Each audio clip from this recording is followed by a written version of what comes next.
अनवर चाचा ने कमरे का नजारा देखा तो उनके होश उड़ गए। लेकिन बच्चे एकाएक उन्हें बच्चों की याद आई।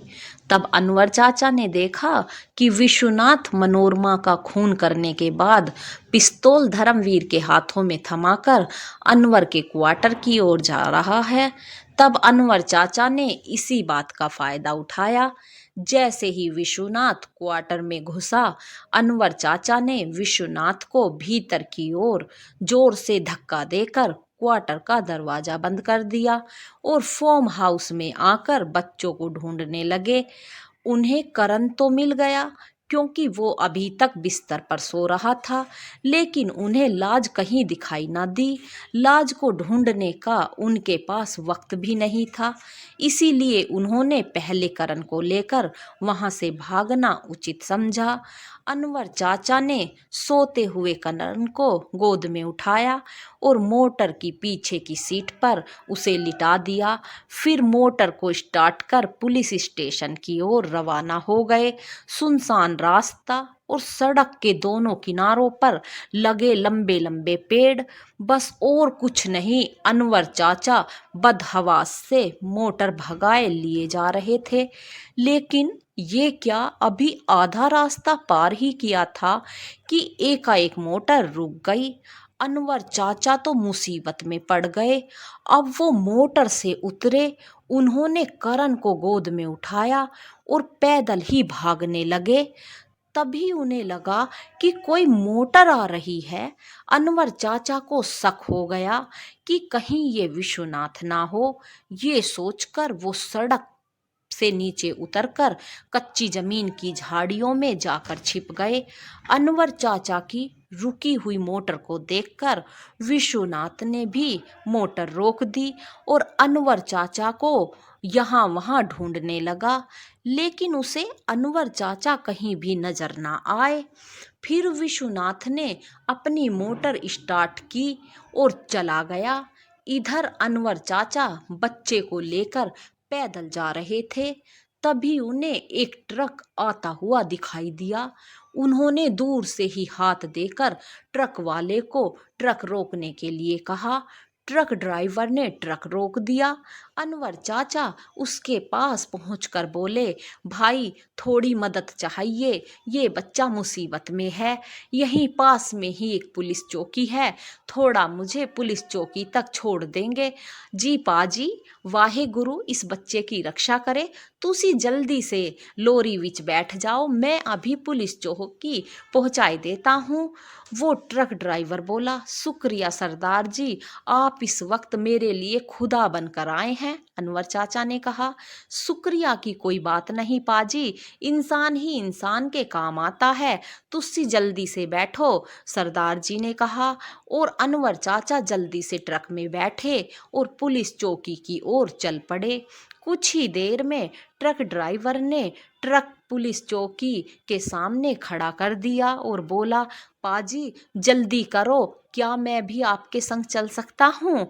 हाँ क्यों नहीं सरदार जी, आप भी चलिए, अनवर चाचा बोले। लेकिन जैसे ही अनवर चाचा ट्रक से उतरे तो उन्होंने देखा कि विश्वनाथ जिस मोटर में आया था वो मोटर पहले से ही पुलिस चौकी के सामने खड़ी थी।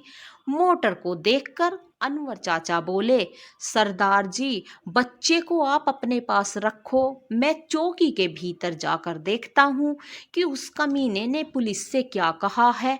पाजी पूरी बात तो बताओ, सरदार जी ने कहा।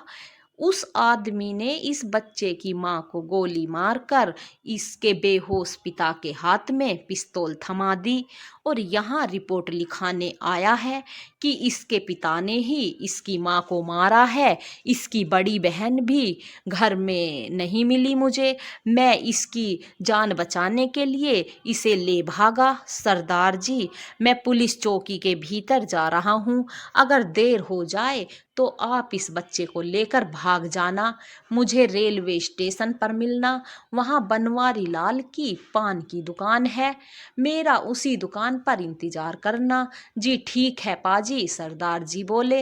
अनवर चाचा पुलिस चौकी के भीतर गए तो वहाँ विश्वनाथ पहले से बैठा था।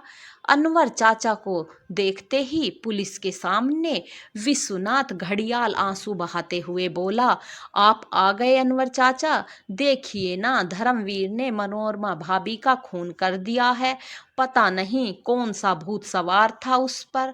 मैं फोम हाउस का ताला लगा कर आया हूँ कि कहीं वो भाग ना जाए। दोनों बच्चों की जिम्मेदारी अब मैं लेता हूँ। मैं ही अब उन्हें पाल पोस कर बड़ा करूँगा। जाइए इंस्पेक्टर साहब, आप फौरन धर्मवीर को गिरफ्तार कीजिए। ये अनवर चाचा हैं, धर्मवीर के ड्राइवर। इन्होंने कुछ नहीं देखा, खून तो मैंने होते हुए देखा था। ये बेकसूर हैं। अब अनवर चाचा को कुछ नहीं सूझा कि वो अब क्या बोले।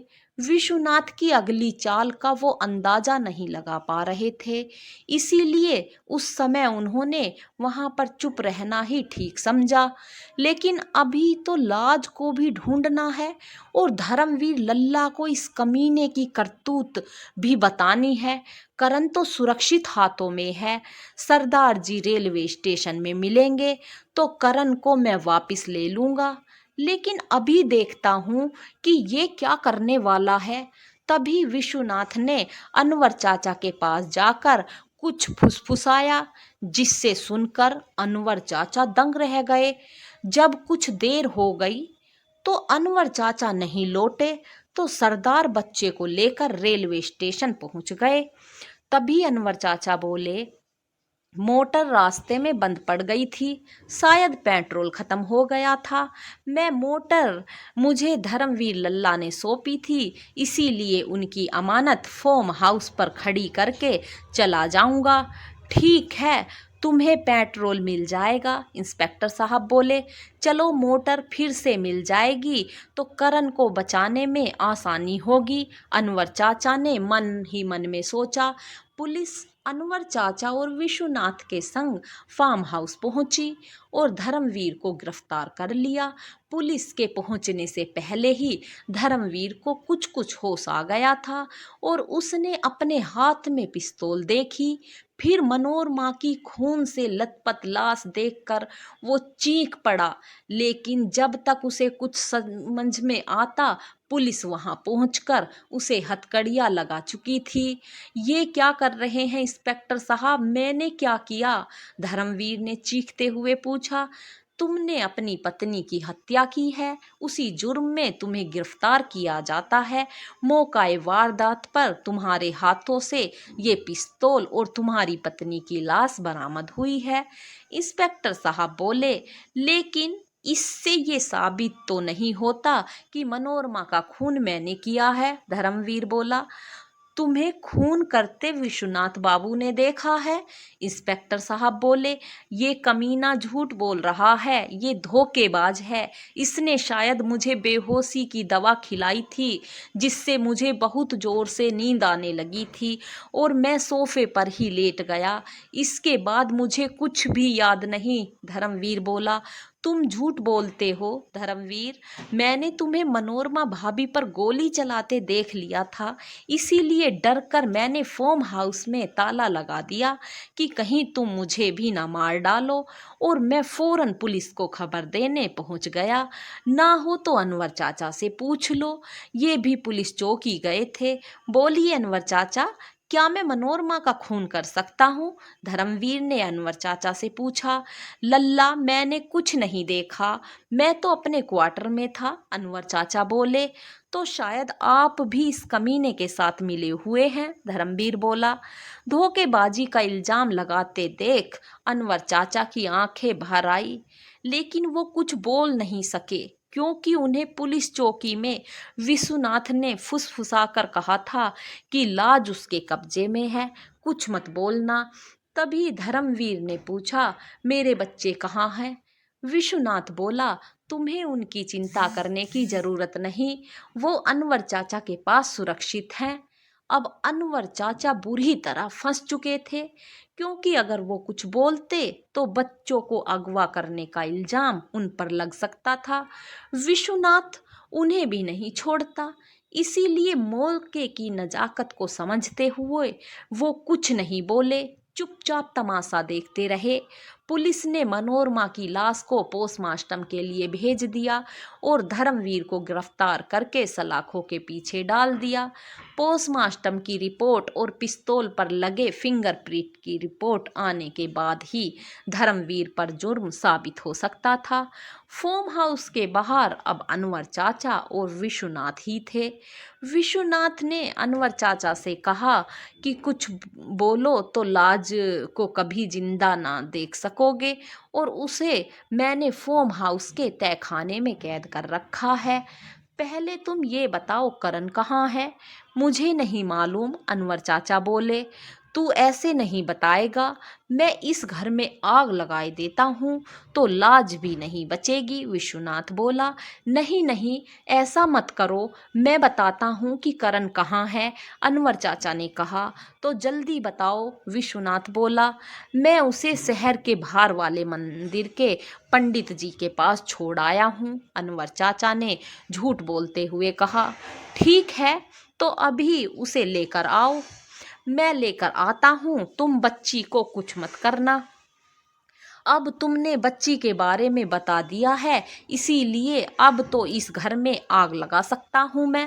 फिर विश्वनाथ ने मोटर की डिग्गी से शराब की 2-3 बोतलें निकाली और फार्म हाउस पर जाकर तोड़ दी, जिससे शराब फैल गई और विश्वनाथ ने फैली हुई शराब पर लाइटर से आग लगा दी।